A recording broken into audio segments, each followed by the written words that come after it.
Call. Two men. One named Rich. That's me. This is Jermaine. Just got off the toilet.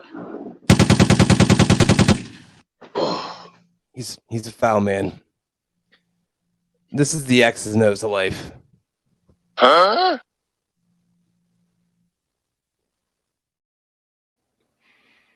I really need to grow up. Sincerely.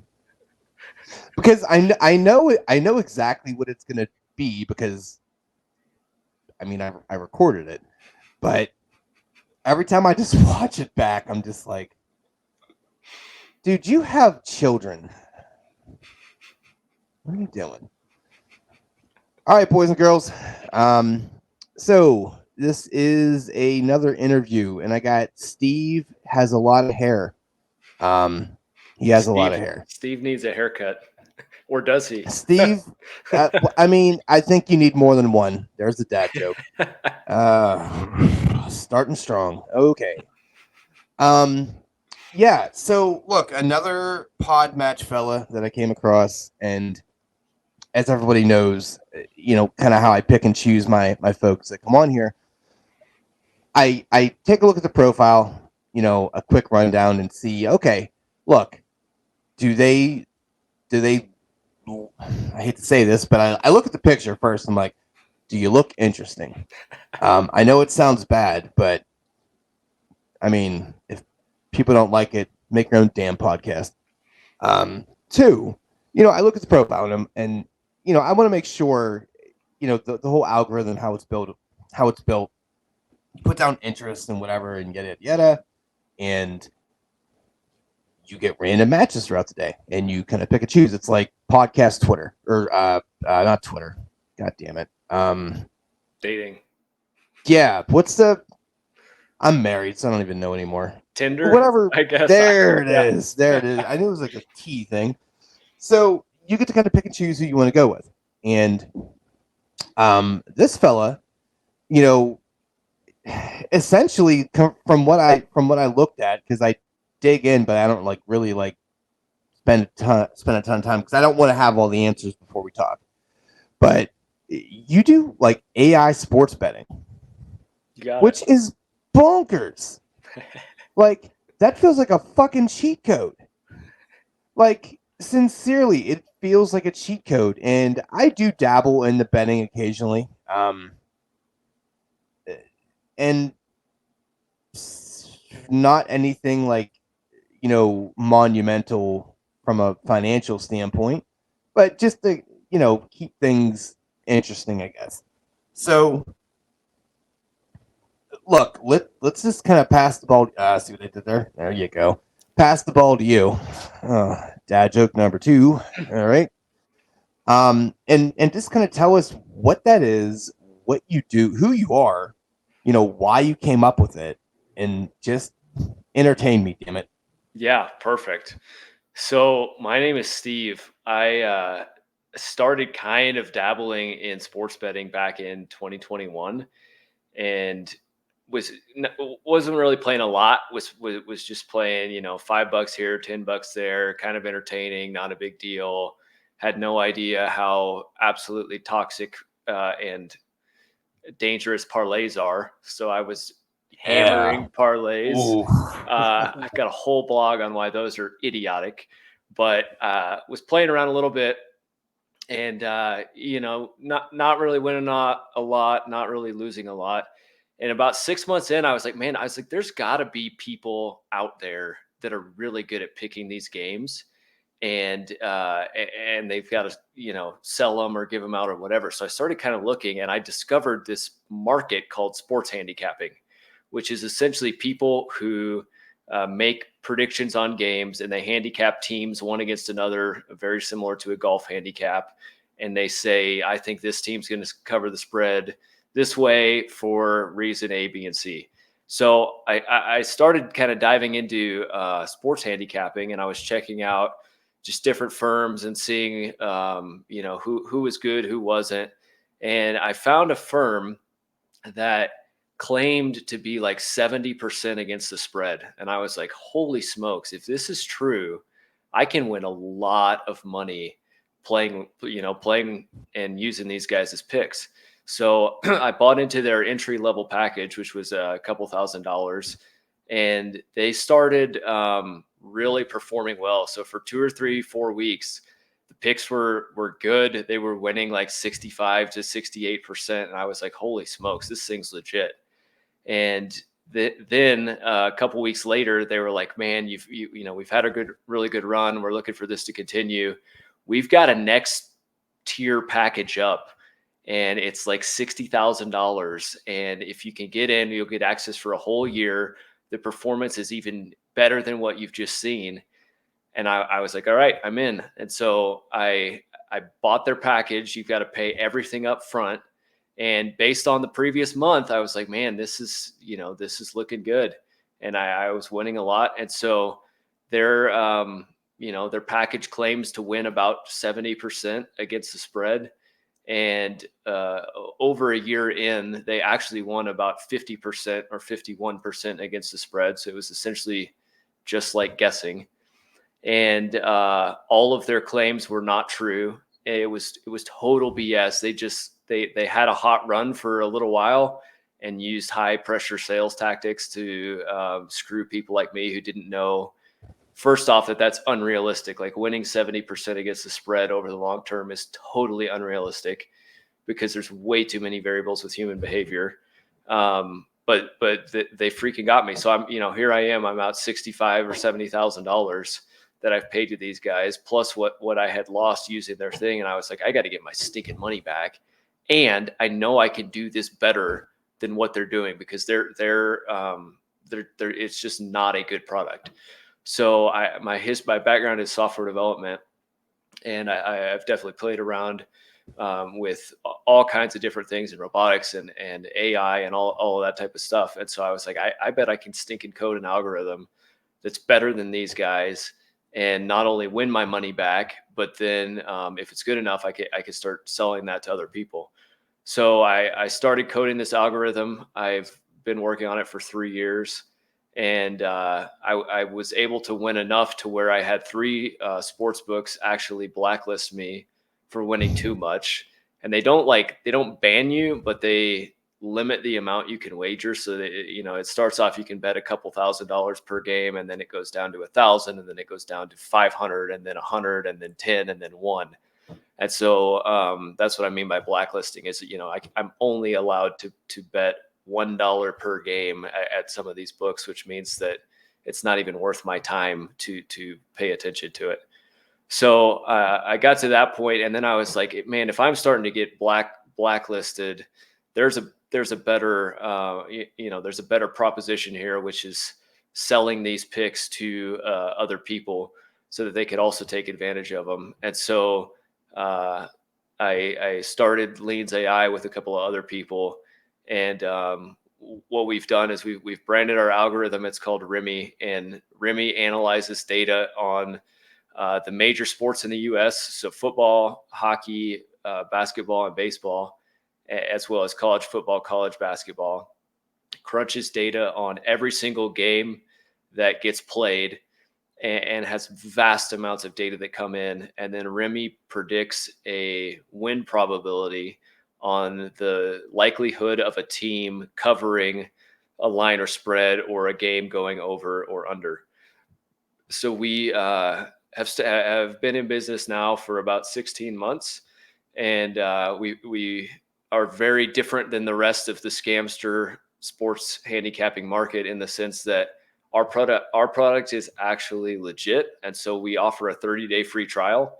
So people could come on, they could try it for 30 days and see if they want to keep subscribing or not. And after the 30 days, it's $2.99 a month. And Remy sends out 3 to 5, 7, 8 games a day, depending on how many sports are in season. And those go direct to subscribers' inboxes. And then they can choose if they want to use that data in their own strategies.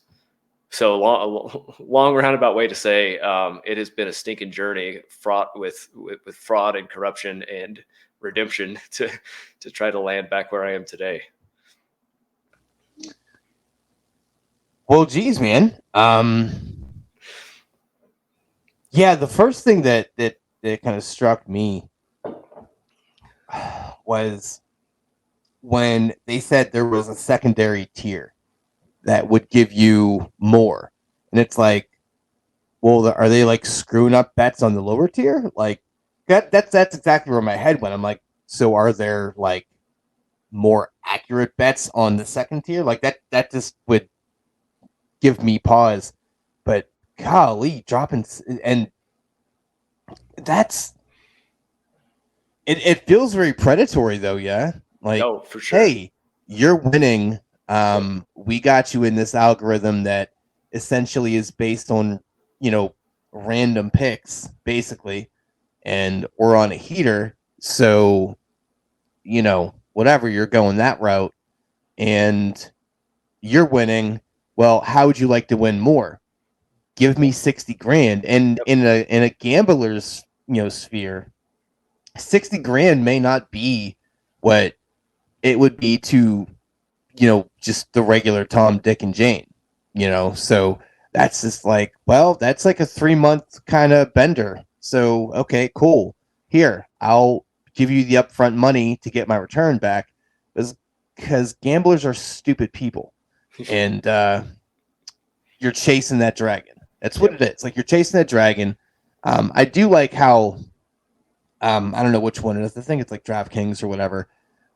It's some sports celebrity, and I can't remember who, but they now have started advocating on not chasing your losses, which I feel is the biggest problem with people that do the gambling, because it's like, oh, well, here, I mean, it's essentially the whole double or nothing thing. It's like, oh, no. Look. I bet the early games. I missed my parlay, which we'll get into because parlays are fucking stupid. I'm gonna bet the parlay on the 4 o'clock games because I want to get back to even, and then you don't, and you're like, okay, I'll do the Sunday night game and the Monday night game parlay, and I'll get my. Yep. You're just chasing that because, like you said, there's so many variables with the human experience. So what I want to know, I get the whole analytics thing. I'm a numbers guy. I'm a sports guy. And generally speaking, there is literally a movie called Any Given Sunday for a reason. And I get that part of it. And some of those things are anomalies, like last week, the Giants beating the Commanders. It's like, no one saw that. I mean, Jesus Christ. Come on. Seriously? Yeah. Like, you should fire yourself at that point. Anyway, there are those one-offs, but I would say, generally speaking, most leagues are predictive in nature. Nothing is guaranteed, but I don't know what the percentage would be, on, if you were to predict, let's just say, okay, I'm in Pittsburgh, so the Pens are a good team. Not great, not elite how they used to be, but they're still a good team. So I would say you should be able to, like, 65 to 70% of the time predict if they're going to win or lose based on the matchup. Obviously, things can go awry, but you have built a system where, you feel a lot better about your setup than these other, basically pick 'em things. So it goes into all these analytics and all these data, mines and all that. So first of all, that's super impressive. Like, hats off to you, man. Like, that's thanks. It feels very, very dirty and scary and schemy and gross, and I love it because fuck Vegas. But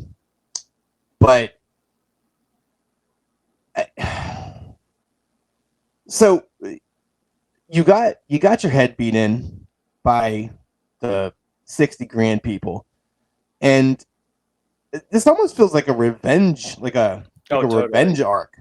Like, it's like, hey, I'm going to make money in spite of you, but I'm also going to almost not put you under, but I'm just going to like, hey, kind of I'm going to put you under because I'm going to take people away from you that are like, oh man, I'm out of 60 grand now because oops, doozles. Yeah. And you created this thing and you got blacklisted. How did, all right. I'm all over the place. I know. Cause I told you, I'm super interested. Because you're putting out so much info and I'm like, oh, look, a squirrel. Yeah. What was what's if you don't mind sharing, what's your biggest win? I only bet straights. So Yeah. I don't bet parlays. And the most I've ever put is like $6,000 on a game. So it's not, my strategy is not glamorous. It's not it's not put down a blah, blah, blah, 3, 4, 5 leg parlay and win 20 grand. It's very calculated. Put X amount on one team to cover the spread because they have a 54.2% chance to win. And you win some and lose some, but over time, if that 55% or whatever holds up, then it is a profitable model. Yeah. Parlays are for suckers. And I'm curious to hear why you're very anti parlay, because I feel like we're on the same boat there, but why are parlays the worst thing in the world? Yeah, I just mathematically they don't make sense when you combine all of the probabilities together with the payout odds. It's just mathematically you are set up to lose typically 30% more than if you were just doing a straight betting strategy. And what happens is they are so enticing because Vegas wants you to be like one game away. So I don't know how many times I've heard a buddy say, oh, if I just would have hit this, or I just would have hit that, or I just would have hit that, and stay, one game away on a 5-team parlay, and you think you're that close, but what you don't realize is the other 4 legs, you barely covered one, you barely covered another, and 2 were solid. And so those could have easily gone the other way, and you could have hit the 5th, and then you were two away. And so there's just too many there's too many variables if you're doing straight or against the spread betting parlays. There are some strategies where people can do heavy money line parlays and can be profitable, but at the same time, like upsets happen. They happen all the time. And if you're going heavy on something, and all of a sudden that one crazy plus 3,000 whatever upset happens, then the whole thing busts. And I'm like, my luck is terrible. And so every time That's I've even super ironic, by the way. every time I've even done or even played with parlays, it's stupid and unlucky. And so I don't even call myself a gambler, because I feel like the word gambling is like playing chance and guessing and hunches and stuff like that. But when I talk about like sports betting, it's like very strategic, very calculated, knowing exactly the probability of one team going on one side of the spread or the other, and then and slow. Honestly, it's slow, methodical, and it's a very long-term approach to make money, which is counter to what a lot of people do in sports betting. No, it's an instant gratification thing. It's like, oh, I want to see it right now, and it's like people will literally see the Thursday night game coming on in about 5 minutes, and like, oh shit, I gotta get my money. It's like, what do you stop? Like, you don't need to do this. Yeah. What I used to do with parlays is I would do like nothing more than a 3-legger, right? Yep. And let's just say I put 5 on it. I put 5 on the parlay, then I would bet 5 on each of the singles. So I felt like it was a self-soothing mechanism to justify my allowance of me dedicating that money to the parlay. Because if I, let's say, not worst case scenario, but I wasn't really betting anything that was like a super under, or like a heavy favorite or anything like that. I would generally, if I hit 2 of the singles, I would pretty much come out even. Yep. Which Yep. I'm, you're just making it interesting. If you're in there to make money or make profit, and I mean, which no one's gonna turn their nose up at that, but I think the normal sports bettor likes to think that they're a lot smarter than they are, but they're not. Like, you think that you're doing deep dives, you're like, oh well, over the last 4 years, the Yankees have covered the spread against the Rockies. And it's like, dude, what? Shut up, stop it. Like, in the age of free agency, there are like 2 people on each of those teams that were there 4 years ago. Yeah. Shut up. Yeah. Just stop it. Yep. So, God, like you've been okay. So you've been around for 16 months. Obviously, you're doing well because you're still pushing it. Yeah. So just like if you wanted to talk through the performance of the algorithm. So Yeah. year to date. So we release what's called units.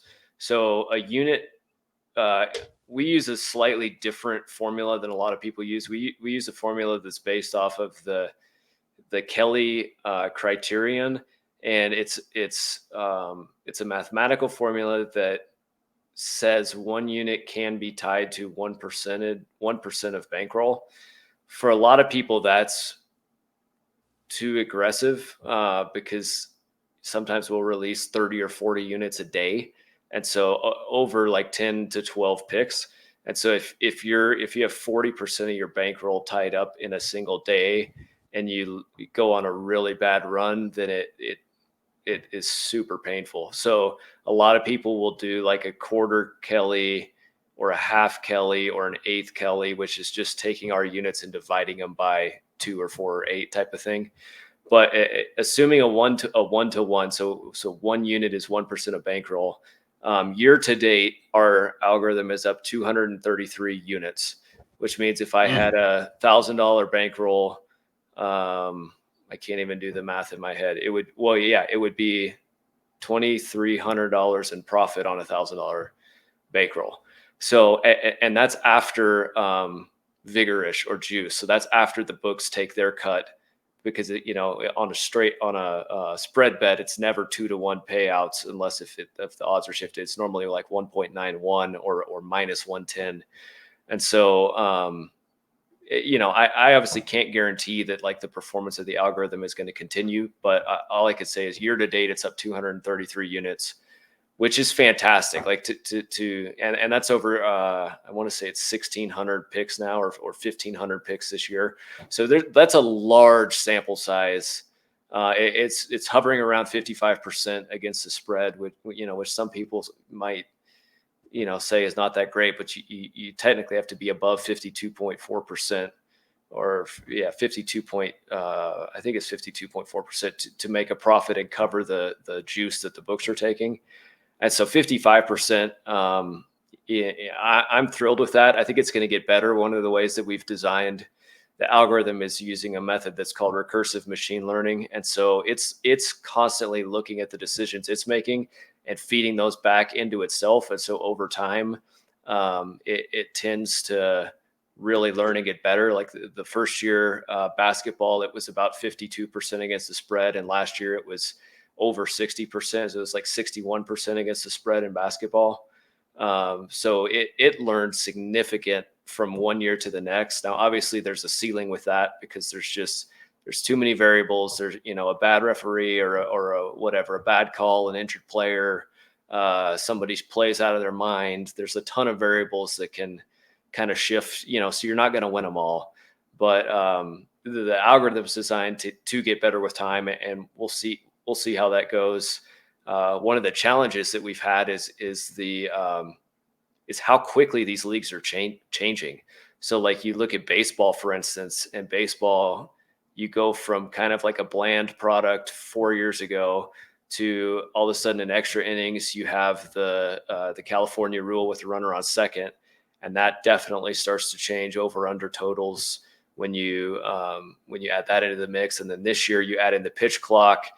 I was And going to ask you. yeah, Did your stuff did the AI, was it able to kind of almost, because it's hard to say how much that would really affect anything, but that's almost the interesting part of it, because I don't know if you're a baseball fan at all, but there are players there are pitchers that work slower, some work faster, some work that some benefited, some didn't.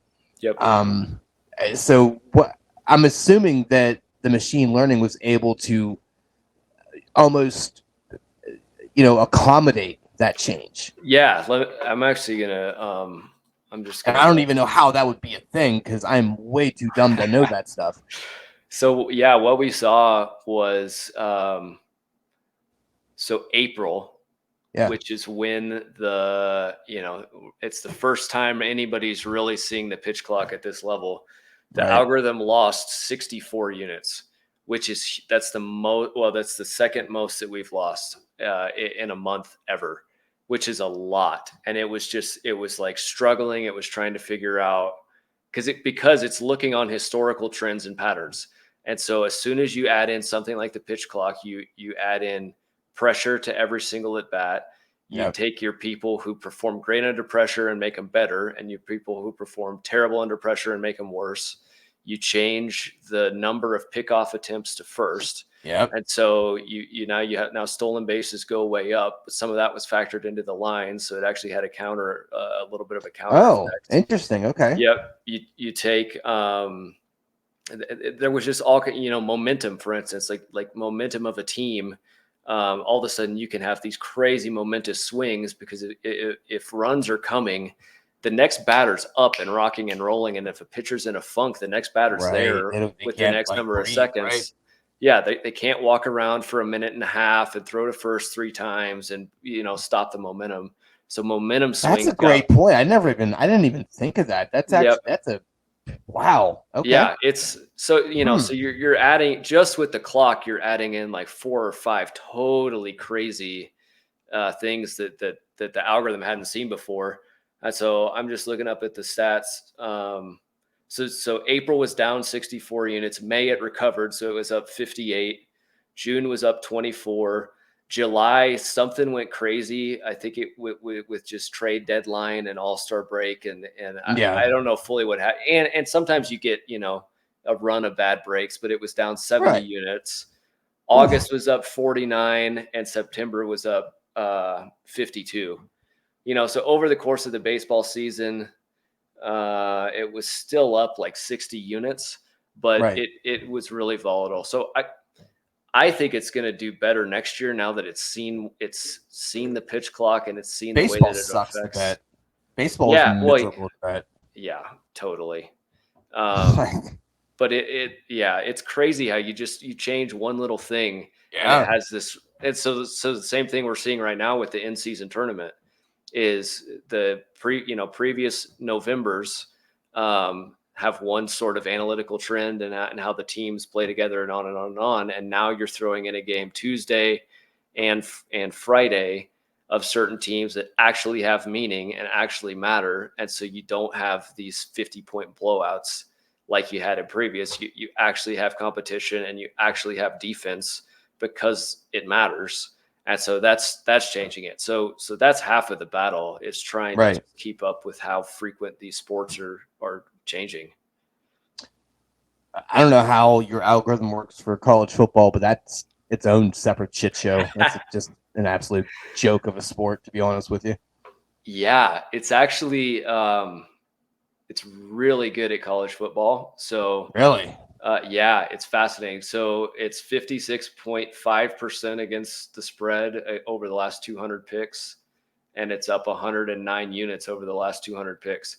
So it's got a ton more data than most people have in their brain, and so it can look at these nuances between these small market teams that nobody's really whatever.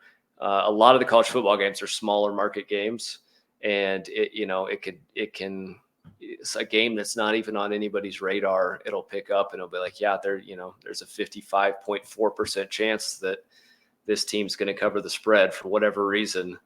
So it's yeah, it's really good at college football, and it's really good at college basketball as well. And another thing that we've learned too is so we call this concept score fidelity. I'm sure there's the concepts out there. I haven't heard anyone brand it like that, but what it is it's just like looking at the chance of a single scoring play changing the outcome of a game across different sports. So if you think about hockey, like in hockey, if I have an over under line of 6 and somebody scores a goal, there's like a 15 or whatever it is, 15% chance of a single scoring play changing the outcome of that line. I look at NBA and I have an over under line of 233 and somebody hits a 3-pointer. That's like a 1.3% chance of a single scoring play changing the outcome of the game. And so what it's told us is that like betting on hockey is 10 to 15 times more volatile than betting on basketball just because of the scoring mechanisms of the sport. And then you think about the bounce of a puck and just like weird fluky things in hockey, whereas basketball, it's just like basketball is a game of runs, teams are running back and forth, but at the end of the day, there's a lot of averaging that goes on of how the teams play each other and scoring and that type of stuff. And so some of the lower scoring sports like hockey and we don't even do soccer right now. I know that's a huge global market that people have asked us to go into. But but what am I going to do on a 0-1 or a 2 Right. a 2-0 game? Like so anyway, it's fascinating to see how the algorithm does on some of these sports and how our percentages in basketball are significantly higher than our percentages in like hockey, just because basketball scoring mechanisms are way more in favor of repeatability than a fluky bounce of a puck in something like hockey. I mean, I kind of feel like you just kind of low key already answered this question, but I'll put it out there anyway. What's your favorite and least favorite sport to bet? I love football and I love basketball. I'm not a huge fan of. I love the sport of hockey and I love going to games. I'm not a huge fan of betting hockey. Sometimes the what we're looking for and what the algorithm is looking for too is anytime that the fundamental strategy changes or something fundamental changes within the game. So like hockey, you take the second period where the goals are switched and then you've got longer line changes and all that type of stuff. And that tends to lead to more goals being scored. Now, Vegas knows this. They're not stupid. So they factor that into the over under totals on the second period in hockey. Mm-hmm. But hockey's not my favorite. I love baseball. I don't know why. I think it's the analytics and the stats that just I absolutely get sucked into that because there's just a trove of data with baseball that's not there in a sport like hockey, for instance.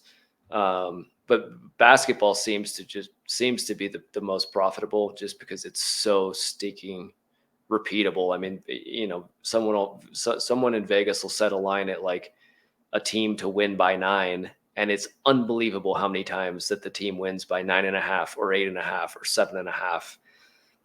Absolutely fascinating. Okay. That's the sport I know the least about. I could care less about it, to be honest with you. It could burn. I'd be fine with it. Do you find yourself ever being a bit of a homer and thinking that you know more than X, Y, and Z because I've been following this team for years and yada yada yada? Because I feel like that's a pretty common mistake with people that bet. So that's actually one of our huge differentiators and really value propositions is that our algorithm has taken the emotion out of making predictions. And so I shouldn't say most, every single human handicapper that is out there is biased, whether they want to be or not. You don't get into sports handicapping by not being a sports fan. Like they're a fan of something. And so with fandom comes bias. And also comes there's a limited amount of knowledge you can store in your head based on past results. And some of that's going to be biased too, because, whether your team won or lost, or whether you were on one side of a line or another, is going to sway how you feel about that trove of past information. And at the end of the day, all of that gets factored into a human handicapper's decisions on which way a line is leaning relative to team dynamics, and they're going to create biased predictions. And that's why human handicappers are, in my opinion, are not as good as an algorithm that has taken human emotion out of it. Now, at the same time, any AI algorithm is not omniscient. It does not know everything. And there are intangibles that absolutely do matter in a game that the algorithm is not going to have a lens into. So there's a little bit of a balance there.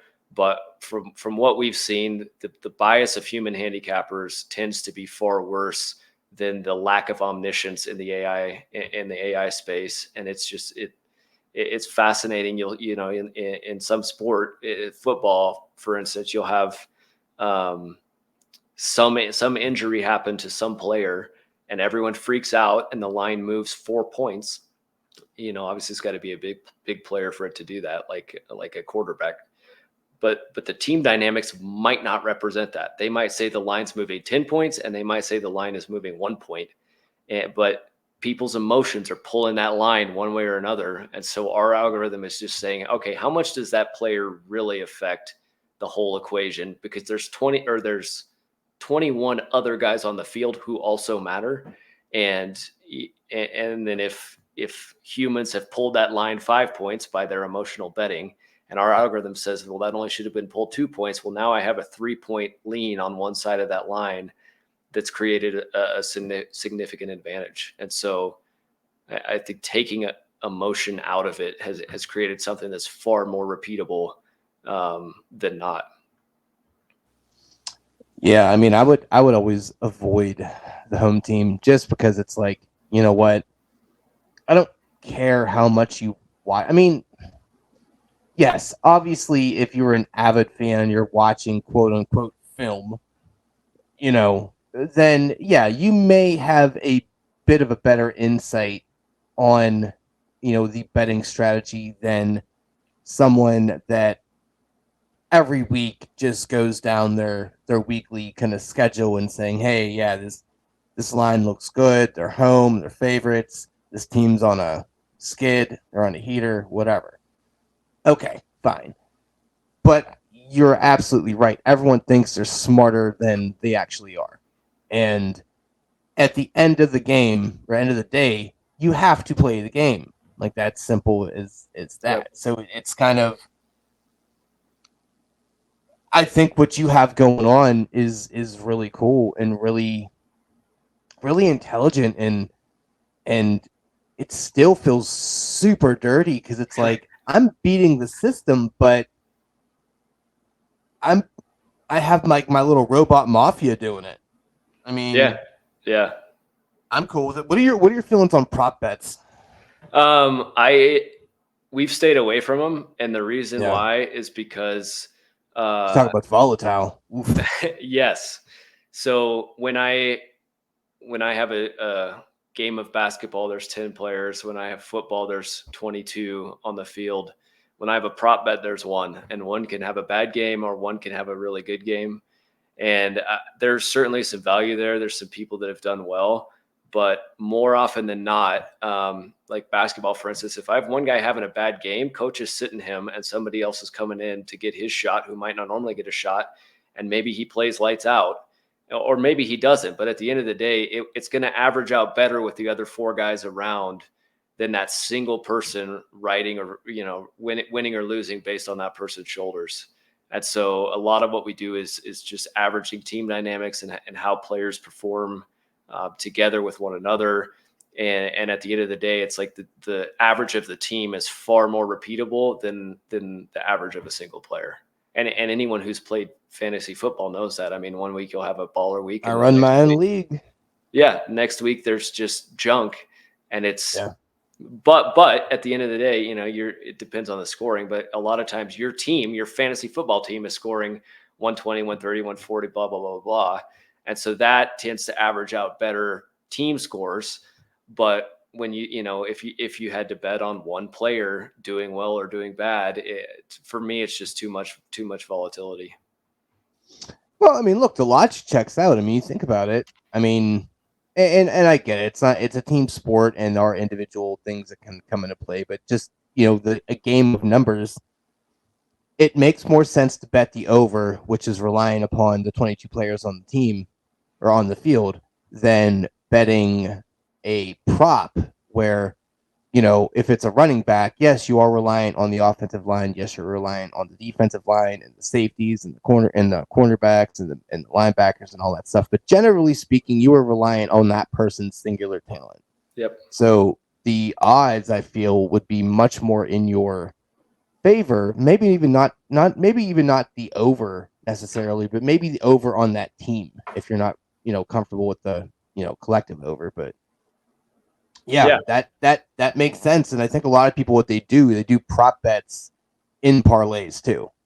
And that's like, how do you feel about stress? You want some more? Put a regular ass player in there. Oh, the over under, because you know how many times I've done a parlay, and you already said it. Oh, the one leg, the over 55 yards rushing, I get 54. I'm like, I'm gonna kill myself. Yep. Okay. Yeah, it's lighting money on fire. The only one that I will occasionally do myself is called a Goliath. So what it is it's 8, and I always do it against the spread, but it's 8 bets that I have or my algorithm has a high confidence. Those are more likely than not to cover. And usually it's 55, 56, 57%. So we're not talking like 80% because these are all against the spread, but it's 8 of those. And then what the Goliath does is it takes all the permutations of those and builds those out into their own parlays. Oh, it's like a round robin thing. It's very similar. Yeah. I think of it as like a Christmas tree, but it's all 8 once. And then it's all the combinations of 7 twice. And then it goes and then it's all the singles at the bottom. So there's, it's basically every permutation you can think of. Right. And what happens is usually if you win 5 out of 8, you're pretty close to breaking even. If you win 6 out of 8, you're a little ahead. 7 out of 8 or 8 out of 8, and you're making pretty good money. And then if you win at 8 out of 8, you're not going to make near as much as you would on just a normal 8-leg parlay. But you can lose 1 and you're still ahead. You can lose 2 and you're still ahead. You can lose 3 and you're losing a little bit of money. You can lose 4, so you lose half of your stinking parlay, and you're down just a little bit because all of the combinations of the 4 hit and play together. But so in a parlay, if you do 1, then you lose 1 and you're hosed. And so and there's like a Heinz 57 is yeah. It's the 5 I think it's 5 or 6 version. So those are not bad. Because it captures your upside, but it also is, you can lose 1 and be okay. But I always joke with my buddies. I mean, I think it's just straight up stupid. Like if you want to light money on fire, go do a parlay and then do it. Like if you want to do it, do whatever, do $2 or $3 or $4 that you don't care about losing and do it. But people who are dropping $100 on a 4 or 5 or 16 parlay on Sunday, it is lighting money on fire when you could be doing, 4 or 5 straight bets at $20 a pop. And then you win 3 out of the 4 and now you're up or whatever. And now you're up to $120. And then you do it again the next week and the next week, and you're not blowing through your bankroll. So anyway, it doesn't matter. That's where Vegas wants you to stay. And that's, they want you to stay 1 win away. And that's an attractive, alluring thing to a lot of people. And it's chasing the dragon, man. It's chasing the dragon. That's exactly what it is. Yep. Now, I don't pay attention to college. I don't care about it. I can't really get into it. It doesn't make anything. It doesn't tickle my fancy. But what I do like to do, like for the first few weeks, I'll just do like a gigantic, I think I did like a 20-team parlay where I picked every like heavy home favorite and just put $1 on it just to see. I mean, obviously it didn't hit, but it's just, I think the closest I ever hit was like 16 out of 20. I'm like, holy shit. But think about that. I mean, Even divide that by 4. It calls Yeah. us 5 team parlays. On Yeah. average, you're still losing every single one of those with heavy favorites, and it's like upsets Mm-hmm. happen, and that's how Vegas makes their money. But if those are straight bets and you're winning 16 out of now it depends on. I always do against the spread. I think that a lot of times the heavy favorites, the reward is just not that there because the payouts No, it's not. It's drop so absolutely not. much. Right. So I only You're do putting money on a straight bet. minus 3,000 bet. You're stupid. Go find Yes. something to do. What are you doing? Yes, totally agree. Yep. Because you see that and it's like, oh, it's a guaranteed winner. I'm like, yeah, but dude, you made a dick hair amount of money. Like, Yeah. congratulate. Like, you put 100 down and you have just earned. Yeah. What is $3. that? 18 cents. Cool. I'm glad you sweated that one out, stupid. Right. Yeah, totally agree. Yeah, but I don't really dabble in the bets anymore.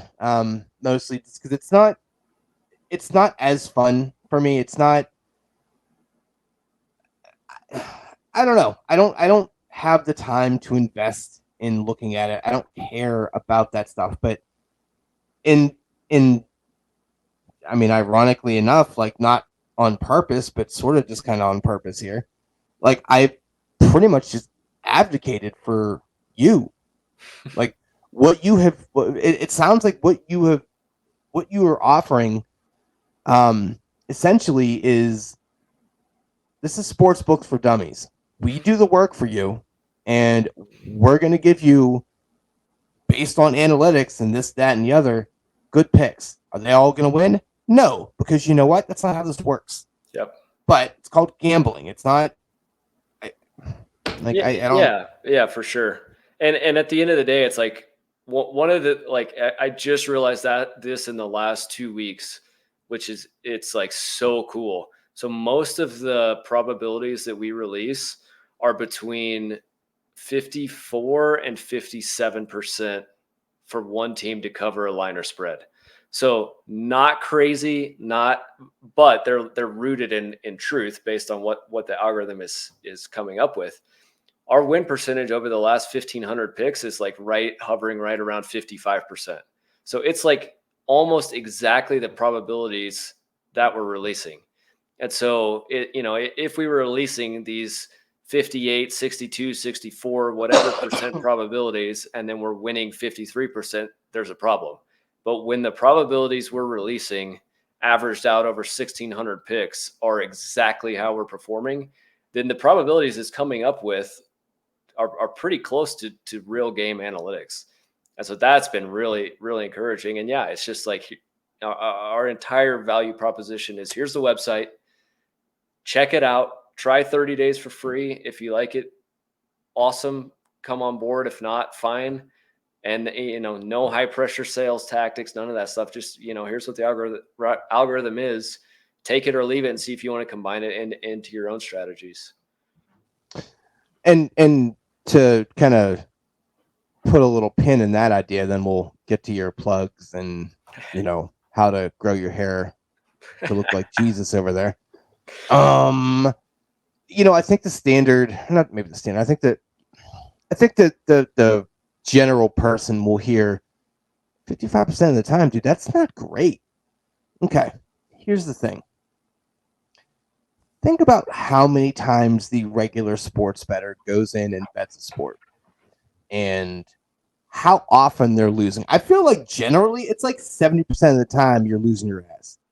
That's kind of how that usually goes because those I don't really know. I don't know the numbers or I don't know how accurate that is, but it feels in general you're not coming out ahead because the system isn't built for that. You have built a counterpunch to that. I mean, it's like, hey, yeah. Yeah, even take this example. So let's say that I have two games that are $100 and they're both against the spread. So the payout's going to be $91. So I win one and I lose one. I've went 50. I went 50% against the spread. So I didn't even lose a ton. I went, I quote unquote broke even, but now my bank account only has $191 in it instead of $200 in it. So I've lost $9 just by breaking even or by going 50%. And so even if you're winning 52% of the time, because of the juice on all of these picks, you are still losing money. And a lot of times that's what Vegas wants too, is it's just like, man, I broke even, blah, blah, blah, blah, blah. It's like, yeah, but they're taking 9% of every single time you have a win-loss pair. So that adds up over time, and it just like deprecates down to, and that's how it did not stink and build itself. You drive around there, and all of that money did not just come out of thin air. It came from somewhere, and there's a reason why. And so trying to get up into the 54, 55, 56% range, it's not going to sound glamorous. And if you want to go light money on fire, go do a parlay. But if you want to do very, kind of low key, the other thing too is it's like we really look for long-term clients because they need to have the mindset of, hey, I'm going to lose 50 units this month and I'm going to gain 80 units the next month, and that's okay because it's volatile. I mean, we're stinking trying to. It's there to have fun. You're not there to pay your mortgage. Like, and I think that's what exactly. people do. Like, I'm going to get this big come up. It's like, dude, this is not how that's what parlays are. Like, for everyone that hits a parlay that finally hits that big one, ask them how many parlays, how much money they're actually down.